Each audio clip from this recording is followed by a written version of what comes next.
जय मसीह की। मसीह परिवार वचन जीवन कार्यक्रम में आप सभी को हम स्वागत करते हैं और धन्यवाद देते हैं हमारे साथ में शामिल होने के लिए। ये बहुत खुशी की बात है जब हम परमेश्वर के वचन से सीखते हैं, क्योंकि ये याद रखना वचन ही जीवन है, जीवन ही वचन है, क्योंकि बिना वचन के परमेश्वर को प्रसन्न करना अनहोना है। इसीलिए वचन हमारे जीवन का एक हिस्सा होना चाहिए। आमीन। तो हमारे साथ में आज फिर मैं पादरी फिलिक्स और हमारे साथ में पादरी डेविड शामिल हो गए हैं। मसीह की जय। और हम परमेश्वर के वचन से देखेंगे, परमेश्वर के वचन से बांटेंगे और हम साथ में मिलकर सुनेंगे।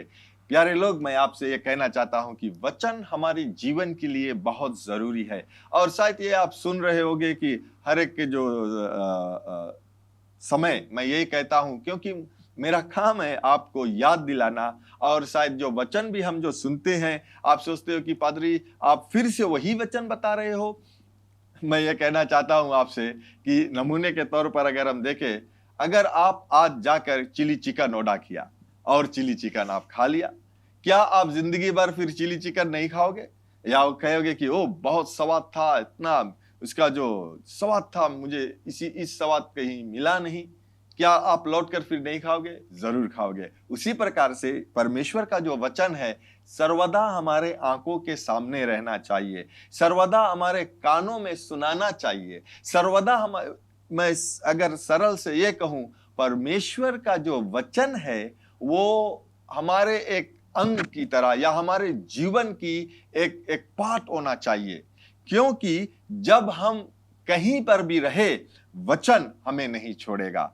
मैं हर एक समय यह भी कहता हूं कि परमेश्वर का वचन और परमेश्वर एक ही है। उसका वचन जो हमारे हृदय में रहता है, उसका वचन हमारे जीवन में रहता है, यानी कि परमेश्वर हमारे साथ में रहता है। मैं ये कह सकता हूं कि बहुत से लोग परमेश्वर के जो उपस्थिति है उसके खोजी करते हैं और कहते हैं कि मैं परमेश्वर का उपस्थिति महसूस नहीं कर पा रहा हूं, परमेश्वर का उपस्थिति मुझे चाहिए। प्यारे लोग, मैंने कहा कि परमेश्वर का वचन और परमेश्वर एक ही है। अगर परमेश्वर का वचन आपके हृदय में है, आपके अंदर है, तो परमेश्वर का उपस्थिति भी आपके साथ में सर्वदा रहता है। इसीलिए उसने कहा कि मैं कभी छोड़ूंगा नहीं, कभी नकारूंगा नहीं, तुम्हारे साथ में सर्वदा रहूंगा। आमीन।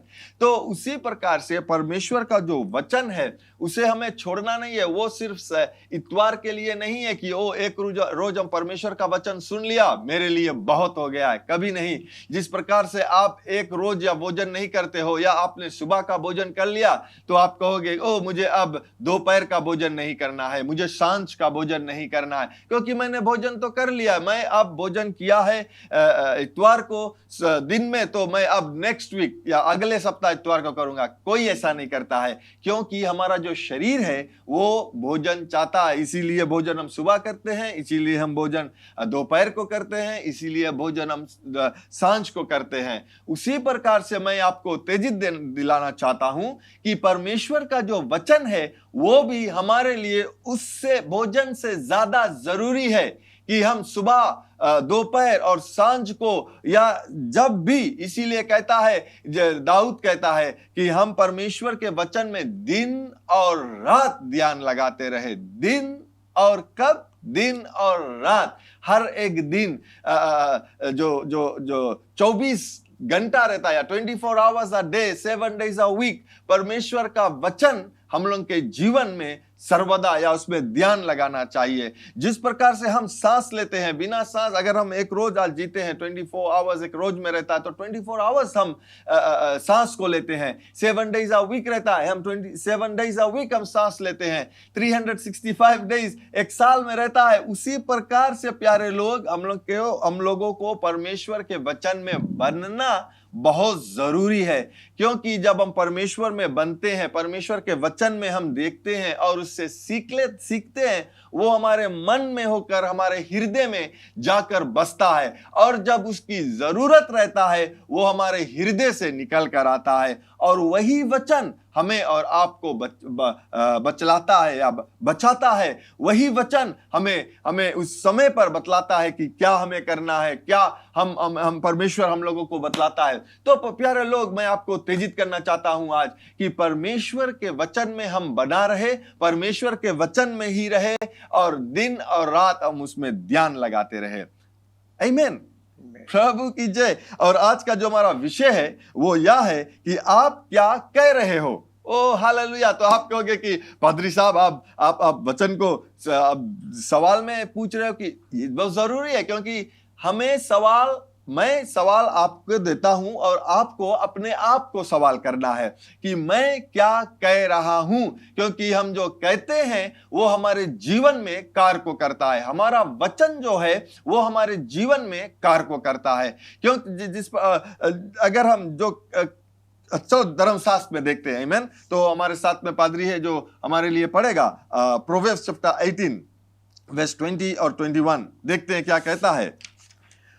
मनुष्य का पेट मुंह की बातों के फल से भरता है। आमीन। मनुष्य का पेट किससे भरता है?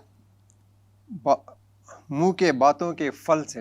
आमीन। मुंह के बातों के फल से भरता है। मुंह के बातों के फल यानी कि जो हम कहते हैं वो फल की नाई हमारे जीवन में भरता है। और बोलने से जो कुछ प्राप्त होता है उससे वह तृप्त होता है। और बोलने से जो कुछ उसका प्राप्त होता है। आमीन। आगे यानी कि जो हम कहेंगे उसी में उसका फल हमें मिलता है। आमीन। सही है। आगे पढ़ते हैं पादरी साहब। जीव के वश में मृत्यु और जीवन दोनों है। आमीन। जीव के वश में मृत्यु और जीवन दोनों है। यानी कि अगर मृत्यु और जीवन दोनों जीव के वश में है, तो अगर हमारे जीवन में पादरी अगर समस्या आता है या कुछ हम देखते हैं कि जो नहीं ठीक है, तो क्या वो परमेश्वर ने हमें दंड दिया है? वो जो हम कहते हैं उसी में उसका फल है। अगर हम बुरा कहें तो बुरे ही हमें मिलेगा। हालेलुया। तो आज हम देखते हैं, ये मैं नहीं कहता, शायद आप ये कहोगे कि पादरी मैंने ये वचन बहुत से समय पढ़ा है, बहुत से समय देखा है, लेकिन मैं आपको फिर से याद दिलाना चाहता हूं। मैं विश्वास करता हूं कि परमेश्वर हमें याद दिलाना चाहता है कि चुनाव हमारे पास है, चुनाव आपके पास है कि आप मृत्यु चाहते हो अपने जीवन के लिए या आप जीवन चाहते हो अपने जीवन के लिए। क्योंकि यहां पर सरल से लिखा है, जीव के वश में मृत्यु और जीवन है। सही है पादरी ना? वही है पादरी। और जो ये कहता है कि अगर हम उसको उसके जानने कि हम क्या कहता है और उसको उसी तरह हम उसे बोलें और उसके प्राप्त करें, तो जीवन और मृत्यु उसी से हमको मिलता है। यानी उसी हमारे हर एक बात में हमारा फल है। हालेलुया। पादरी साहब फिर से 21 पढ़ दो। 21। जीव के वश में मृत्यु और जीवन दोनों हैं, और जो उसे काम में लाना जानता है वह उसका फल भोगेगा। आमीन। कहता है कि जो उसके काम में लाना जानता है, किसको? शब्द को। क्योंकि जीव के द्वारा या जीव मुख से हम लोग बातें करते हैं, उसके द्वारा जो सही काम में लाना जानता है उसका फल मिलेगा। आज हम देखते हैं प्यारे लोग, परमेश्वर हमें हर एक समय जवाब को देता है या हमें सिखलाता है और हमें बतलाता है कि जीवन हमें किस तरह से गुजारना चाहिए। इसीलिए अगर आज आप देखते हो कि आपके जो जीवन है या आपके जो परिवार है, आपका जो संसार है, उसमें कुछ सही नहीं हो रहा है, कुछ गलत होता है, तो आज हम परमेश्वर की दोष नहीं दे सकते हैं, क्योंकि परमेश्वर प्रेम है और प्रेम के द्वारा वो हमें और आपको बचा लिया है और अपने वचन के द्वारा हमें सिखलाता है कि क्या करना है। आज हमारे जीवन जो प्रभु यीशु मसीह ने हमें दिया है अपने लहू के द्वारा, अपने कुर्बानी के द्वारा, वो हमें नया जीवन को दिया है और इस जीवन में जीने के लिए उसने एक सही तरीके से बतलाया है कि हमें अपना जीव को किस तरह से इस्तेमाल करना है। क्योंकि हमारा जो मुंह का जो फल है उसके द्वारा हमारे पेट जो है बढ़ता है, या मैं ये कह सकता हूं कि हमारा जीवन जो है उसी का फल हमें दिखलाता है जो हम कहते हैं। इसीलिए बहुत जरूरी है मेरे प्यारे भाई और बहन कि हम क्या कहते हैं या आप क्या कह रहे हो इस समय? अगर आप बीमारी कहते हो तो बीमारी का जो गड़ा है वो बढ़ेगा। नमूने के तौर पर देख ले, अगर आप, अभी मेरे हाथ में किसी प्रकार का गड़ा नहीं है, लेकिन मेरे हाथ को देखिए, अगर सोचिए कि ये जो बीमारी का जो सिंबल है यहां पर है और ये चंगाई का, अगर हम जो कहेंगे उसी प्रकार से वो ऊपर नीचे होगा। ठीक है, तो अगर हम कहते हैं कि पीड़ा है और बीमारी है, मुझे क्या होगा, मैं मर जाऊंगा, मुझे कोई लाइक नहीं करता है, इसीलिए मैं ठीक नहीं हूं, तो क्या हुआ? मेरा जो ये गड़ा है, बीमारी का गड़ा, और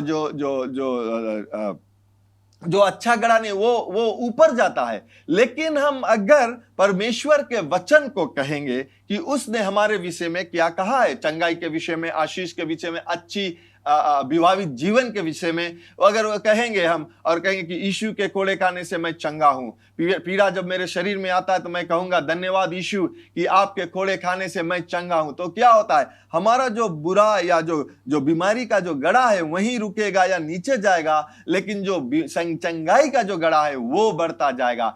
क्यों? कैसे हो सकता है? जब हम अपने मुख से कहेंगे, प्यारे लोग, जब हम अपने मुख से परमेश्वर का वचन कहेंगे। धर्मशास्त्र में, साम्स के किताब में एक जगह ऐसा लिखा है कि जो स्वर्गदूत है वो परमेश्वर का वचन सुनता है उसे करने के लिए। परमेश्वर का वचन स्वर्गदूत सुनता है उसे करने के लिए। यानी कि अगर जो मैं कहना चाहूंगा वो हम कुछ भी कहे, स्वर्गदूत नहीं करेगा कार्य को।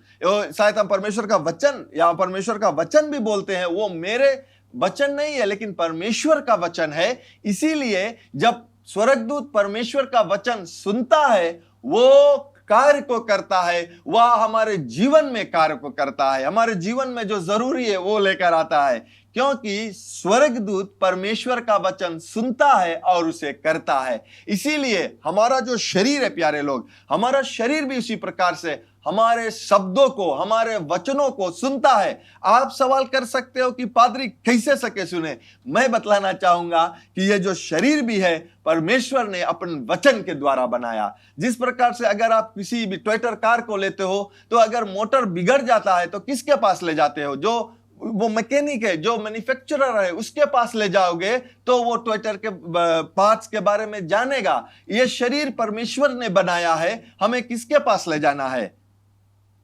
परमेश्वर के पास लेकर जाना है, प्यारे लोग। और कैसे हम इस अपने शरीर को जो परमेश्वर के वचन या चंगाई में किस प्रकार से हम उसे रख सकते हैं? परमेश्वर के वचन बोलने से।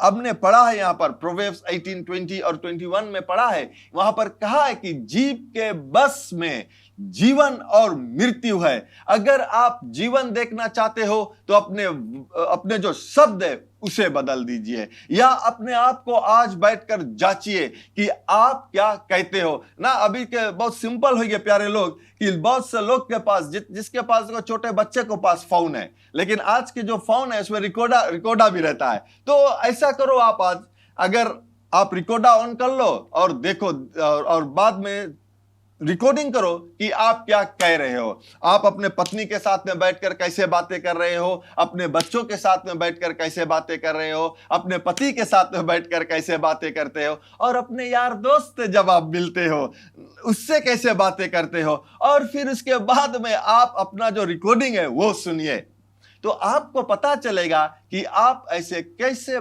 कितने बातें जो आप करते हो या जो शब्द आपने कहा है, क्या आपके जीवन में वो मृत्यु लेकर आता है या आपके जीवन में वो जीवन लेकर आता है। ठीक है, तो मुझे आपको जज नहीं करना है, आपके पत्नी को आपको नहीं जज करना है, आपके पति को आपको नहीं जज करना है। आज आप अपने आप को जांचिए कि आप क्या सुनते हो। आमीन। अगर हम देखते हैं यूहन्ना के किताब में जॉन 6:63 में क्या कहता है पादरी साहब? आत्मा तो जीवनदायक है, शरीर से कुछ लाभ नहीं। जो बातें मैंने तुमसे कही है वे आत्मा और जीवन भी है। आमीन। यहाँ पर यीशु मसीह कहता है, अपने चेलों के बतलाता है कि जो बातें मैंने तुझसे कही है वो आत्मा और जीवन देता है। यानी कि अगर आज हम प्रभु यीशु मसीह के शब्दों को अपने शब्द या अपने मुख में, अपने जीभ से कहेंगे तो वो हमारे लिए जीवन दायक रहेगा। हालेलुया। याद रखना प्यारे लोग, आप जब प्रभु यीशु मसीह को प्राप्त किया है, जिस दिन आपने प्रभु यीशु मसीह को अपने जीवन में ग्रहण किया है, आप शैतान के राज्य से निकालकर प्रभु यीशु मसीह के राज्य में लाया गया है। प्रभु यीशु मसीह के वो ज्योति का जो राज है, परमेश्वर का पुत्र का जो राज है, उसमें लेकर आया गया है। आज बहुत से लोग वो शैतान के राज से निकलकर आकर परमेश्वर के राज में या यीशु मसीह के राज में है, लेकिन बातें उस राज की तरह करते हैं जहां वो पहले थे, कार्य भी उसी तरह से करना चाहते हैं जहां पर वो पहले थे। धर्मशास्त्र कहता है कि जब आप प्रभु यीशु मसीह को अपना लिया है तो आप एक नए सिरे से जन्म ले लिया है, आप एक नया व्यक्ति हो गया है, आप प्रभु यीशु मसीह की तरह हो गया है। तो हम उसकी तरह सोचने लगे, उसकी तरह बातें करते हैं, उसकी तरह हमें बातें करने के लिए सीखना पड़ेगा प्यारे लोग। इसीलिए यीशु कहता है, जैसे हमने अभी सुना, वो कहा कि मेरा जो बातें हैं या जो मैं शब्द कहता हूं वो आत्मा है और वो जीवन है। यीशु ने कहा कि मैं आया जीवन देने। अगर हम यूहन्ना के किताब में 10:10 में देखते हैं तो क्या कहता है? शैतान आया मारने, घात करने के लिए और चोरी करने के लिए। यानी कि जब तक हम उसके राज में थे, वो हम मनुष्य वही कर रहे थे। वो हमसे चोरी कर रहे थे, वो हमारे साथ में विश्वासघात कर रहे थे, वो हमें मारने तक में भी थे। वो ये नहीं कि लोग उसके राज में रहते हैं और वो कहेगा कि ओ हम शैतान के राज में, शैतान मुझे पसंद करता, मुझे ऊपर बढ़ा, कभी नहीं। वो एक दुश्मन है और वो मनुष्य भय रखता है, याद रखना। और जब आप उसके राज में से निकलकर परमेश्वर के राज में, यीशु मसीह के राज में आ गए हैं, तो क्या है प्यारे लोग, हमें भी अपना मन को फिराना है, अपने मन को परमेश्वर के वचन से बदली करना है ताकि हम उसके तरह बातें करने लगे। तो फिर से मैं ये कहूंगा कि आज आप क्या बातें करते हो। और अगर हम प्यारे लोग, अगर हम यीशु मसीह के राज में आया और शैतान की तरह बातें करता है, शैतान कौन है? मैंने कहा कि वो मृत्यु देता है। यानी कि अभी भी हम अपने जीवन में मृत्यु की बातें करता है और अपने जीवन में मृत्यु ही चाहता है। इसीलिए प्यारे लोग, ये मैं कहना चाहता हूं, ये राज में, यीशु मसीह के राज में, यीशु मसीह की तरह बातें करिए। हालेलुया। ये राज और शैतान का राज जो है वो अलग है। आमीन। चलो पढ़ते हैं। अगर हम देखते हैं, हालेलुया, प्रेज गॉड। अगर हम यीशु मसीह के विषय में बतलाना चाहता है तो यहां पर क्या होता है कि जब हम देखते हैं यीशु मसीह जब वो जहाज में थे, नाव में थे, जब अपने चेलों के साथ में वो जा रहे थे और अपने चेलों से कहा कि तुम्हें उस पार जाना है। यहां मिलता है मार्क चैप्टर 4 35 से लेकर 39 ले। वहां पर अगर हम देखते हैं तो वहां पर चेला लोग उस लोगों के साथ में था प्रभु यीशु मसीह के, लेकिन प्रभु यीशु मसीह जाकर वो अंदर स्थान पर जाकर वो सूत रहे थे। तूफान आया, आंधी आया, तो चेला लोग क्या कर रहे थे? वो लोग इधर से उधर भाग रहे थे, पानी बोट में से निकाल रहे थे और दौड़ते थे। और जब थक गया तब जाकर यीशु मसीह को जगाने लगा कि यीशु उठिए, स्वामी उठिए, क्या तुम नहीं देखते हो या कि हम मरने वाले हैं? लेकिन यीशु जानता था कि वो किस राज में, वो परमेश्वर का राज्य में है, वो अपने राज में एक्चुअली है। और वो जानता था कि किस तरह से उस समस्या में बातें करना है। वो हमारे और आपकी तरह नहीं रहता है कि वो जब समस्या आता है तब घबरा जाते हैं कि क्या होगा, या उस चेलों की तरह नहीं थे प्यारे लोग। वो उठा और कहा कि शांति हो जाओ, थम जाओ। किससे कहा? तूफान से। तूफान से भी यीशु मसीह ने बातें किया प्यारे लोग। अपने मुख से वो ऐसा शब्द नहीं निकाला, धर्मशास्त्र कहता है कि उसमें कोई ऐसा पाप दिखाई दे। वो उठा और कहा कि थम जा, हालेलुया, शांत हो जाओ और थम जाओ। तुरंत वचन कहता है, तुरंत वो जो पानी था, वो जो हवा चल रहे थे, वो जो बड़ा बड़ा जो हलकोरे चल रहे थे, बोले शांत हो गया। क्यों? क्योंकि यीशु वही कहता है जो वो अपने पिता से सुनता है। यीशु वही किया जो अपने पिता को देखता था करते हुए। हालेलुया। इसीलिए मैं आपको यह बतलाना चाहूंगा कि ये बहुत जरूरी है प्यारे लोग कि आपको बात करने के लिए सीखना पड़ेगा। हालेलुया। जैसे पाठशाला जाते हैं बच्चे सीखने के लिए ताकि वो ABCD सीख सके, आमीन, उसी तरह से आज हमें और आपको परमेश्वर के वचन से सीखना है कि किस तरह से हमें बातें करना है। और जब हम सीख जाएंगे प्यारे लोग, हम उसी प्रकार से बातें करेंगे। हम सिर्फ अपने शरीर को परमेश्वर के वचन की तरह नहीं बनाएंगे, लेकिन हम अपने आसपास जो भी हमारे लोग, जो हमारे प्यारे जो लोग हैं, हमारे प्यारे परिवार है, और जो भी कुछ हमारे परमेश्वर ने हमें दिया है, हम परमेश्वर की वचन ही की तरह बना सकते हैं। कैसे होगा? कहकर, और हमें सीखना बहुत जरूरी है। हालेलुया, आमीन। चलो देखते हैं मार्क के किताब में, मार्क 11:23। मैं तुमसे सच कहता हूँ कि जो कोई इस पहाड़ से कहे तू उखड़ जा और समुद्र में जा पड़, और अपने मन में संदेह न करे, वरन प्रतीति करे कि जो वह कहता है वह हो जाएगा, तो उसके लिए वही होगा। इसलिए मैं तुमसे कहता हूँ कि जो कुछ तुम प्रार्थना करके मांगो तो उसकी प्रति कर लो कि तुम्हें मिल गया और तुम्हारे लिए हो जाएगा। आमीन। चलो फिर से पढ़ी जाए, अब की धीरे धीरे पढ़ी जाए पादरी साहब हम लोग।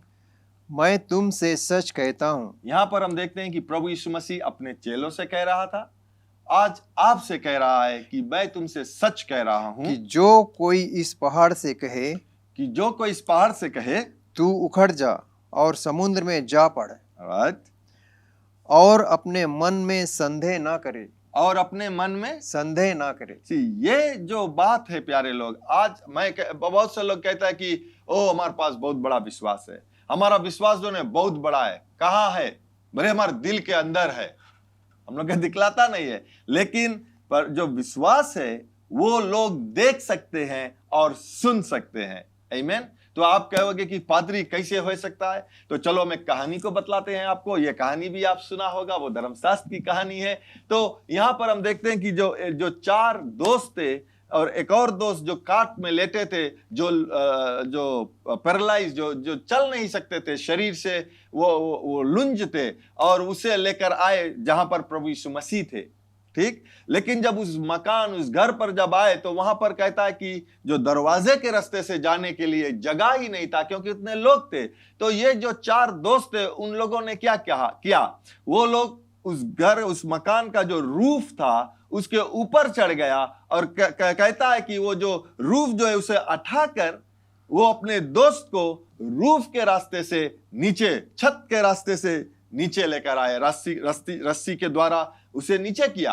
और जब प्रभु यीशु मसीह उन लोगों को देखा तो कहता है कि इतना बड़ा विश्वास, ग्रेट फेथ। क्या वो लोग हमें जना ऐसे रहा ना कि वो लोग यहाँ मसल दम दिखाते रहो, यहाँ बांध के रखा रहो, या तो टाटू कर लिया, बोले फेथ, वी हैव फेथ, रहा नहीं रहा ना। कहां पर था विश्वास? उन लोगों के एक्शन में, उन लोगों के कार्य में। क्योंकि जब यीशु ने देखा कि वो जानते थे, देखा होगा कि ऐसे तो नहीं आया सीधा रास्ता, लेकिन छत की रास्ता आया, और प्रभु यीशु मसीह ने उन लोगों को जो विश्वास था वो देखा। वो लोग ऐसा नहीं है कि दरवाजे के पास आया और वहां पर आकर कहने लगा कि, और उन लोगों के अंदर में संदेह आया कि अच्छा चलो नहीं वही जना है, बहुत देर क्राउड में चलो घरे। नहीं, वो लोग ऐसा नहीं किया। वो विश्वास में आया और विश्वासी के द्वारा चमत्कार वहां पर हुआ, और वो जो व्यक्ति जो खाट में था वो उठा, अपने खाट लिए अपने घर चला गया। आमीन। तो पादरी फिर से हम लोग पढ़ी जाए ना, कहता है, क्या कहता है कि अपने मन में संदेह ना करे, वरन विश्वास करें कि जो वे कहते हैं, जो वो कहते हैं, राइट, वो पूरा होगा। जो वो कहते हैं वह पूरा होगा। आमीन। यानी कि यहाँ पर प्रभु यीशु मसीह अपने चेलों लोगों से ये दिखला रहे थे कि जो तू कहेगा वह तुम्हारे लिए हो जाएगा। मैं ये भी कहना चाहता हूं कि अगर आप प्रभु यीशु मसीह के वचन नहीं कहते हो और भी कुछ कहते हो, तो यहाँ पर कहता है कि विश्वास कर कहो। अगर आप डर कर भी कहोगे, वो डर, अगर विश्वास नहीं है तो डर है, लेकिन हमें विश्वास के द्वारा परमेश्वर का वचन कहना है, क्योंकि परमेश्वर को प्रसन्न करना है तो विश्वास ही के द्वारा करना है। तो जब हम संदेह नहीं करेंगे अपने अपने हृदय में और परमेश्वर के वचन को कहेंगे प्यारे लोग, तो वो हो जाएगा। पादरी, क्या ये मैं कह रहा हूं? ये वचन कह रहा है, पवित्र शास्त्र ये कह रहा है। अगर हम अपने पवित्र शास्त्र पर विश्वास करें कि जो उसमें लिखा है वो सच है, तो हमें उस पर संदेह नहीं करना चाहिए। अगर हम अपने मन में कहें कि जो कुछ सच है और इस पहाड़ से कहें तो उखड़ जा, तो वो हो जाएगा। इसलिए भाइयों और बहनों, मैं सबसे कहता हूँ कि जो पवित्र शास्त्र कहता है उस पर विश्वास करें और उसी पर चलें, तो तुम्हारे लिए सब कुछ संभव हो सकता है। आमीन। सब कुछ संभव हो सकता है। आमीन। कैसे? जब आप अपने मन में संदेह ना करेंगे और विश्वास कर कर कहेंगे जो परमेश्वर ने कहा है या यीशु हमसे कहता है। आमीन। तो वो जो कहता है वो हो जाएंगे। आगे पादरी पढ़िए। तो उसको, इसलिए मैं तुमसे कहता हूं कि जो कुछ तुम प्रार्थना करके मांगो, तो उस पर विश्वास करो कि वो तुम्हें मिल गया और तुम्हारे लिए वैसा ही होगा। आमीन। जो कुछ तुम प्रार्थना करके मांगते हो, ये विश्वास करो कि वो तुम्हारा हो गया है। यहाँ पर हम लोग विश्वास के साथ में बातें करते हैं। मेरा जो आज का वचन है, जैसे मैं थोड़े यहाँ पर समाप्त करूंगा, और जो हमारा वचन या मेरा जो सवाल है आज का जो विषय है वो यह है कि आप क्या कहते हो या आप क्या कह रहे हो। तो अगर आप विश्वास कर कर कह रहे हो परमेश्वर का वचन, प्रार्थना में हम लोग कैसे जाते हैं? क्या हम प्रार्थना याद रखना, ये वचन में लिखा है कि बिना एक शब्द आने से पहले हमारे जो विचार है वो परमेश्वर जानता है। वो सही है, लेकिन वो जानने से वो हमारे लिए कोई लाभ नहीं है। हमें कहना जरूरी है। इसीलिए हम जब प्रार्थना करते हैं और प्रार्थना में जाते हैं परमेश्वर का वचन लेकर जो परमेश्वर ने कहा, और जब हम प्रार्थना को करते हैं प्यारे लोग, ये जरूर है कि वो हमारे लिए हो जाएगा, कि वो हमारे लिए हो जाएगा। यह कहता है कि जब हम प्रार्थना करके मांगते हो या जो भी कुछ मांगते हो, जो भी कुछ अब कहते हैं, वो ये विश्वास करे कि वो हमारे लिए हो गया है। दिखता नहीं है, लेकिन हमारा विश्वास है कि वो हमें मिल गया है। इसीलिए हम अपने मुख से परमेश्वर को धन्यवाद करेंगे कि वो जो प्रार्थना में हमने मांगा वो हमारा हो गया। धन्यवाद यीशु, धन्यवाद कि मैं चंगाई को प्राप्त कर लिया है। धन्यवाद यीशु कि जो मेरा मांग है या मेरा जो इस महीने का जो रेंट है वो भर दिया गया है। मैं बतलाना चाहता हूं कि धर्मशास्त्र कहता है कि जब हम उस पर विश्वास रखते हैं, सही समय पर वो हमें देता है। प्यारे लोग, आज हमें अपने जो ऊपर का माला है उससे नहीं विश्वास करना है। आज हमें अपने हृदय से विश्वास करना है, क्योंकि हम ज्ञान ले सकते हैं, हम जान सकते हैं, लेकिन विश्वास करने के समय जब आता है तो हृदय से हमें विश्वास करना है और हमें जानना है कि वो हमसे क्या कहता है। तो मैं यहीं पर समाप्त करूंगा प्यारे लोग, और ये कहूंगा आपसे कि हालेलुया, ये कहूंगा आपसे कि जरूर आप ये अपने आप को जांचिए कि आप क्या कहते हो। अगर ये सोचते हो कि मैं कैसे बातें करूं, अब कैसे बदली करूं, धर्मशास्त्र उठाइए, परमेश्वर का जो वचन है उसे उठाइए, और जब आप परमेश्वर का वचन उठाते हो तो क्या होगा? परमेश्वर खुद उसका वचन जो है वो खुद अपने आत्मा के द्वारा लोगों के अभिषेक किया और वो लिखा गया है। और जब हम उसके वचन को बोलेंगे वो हमारे जीवन में कार्य को करेगा। हालेलुया।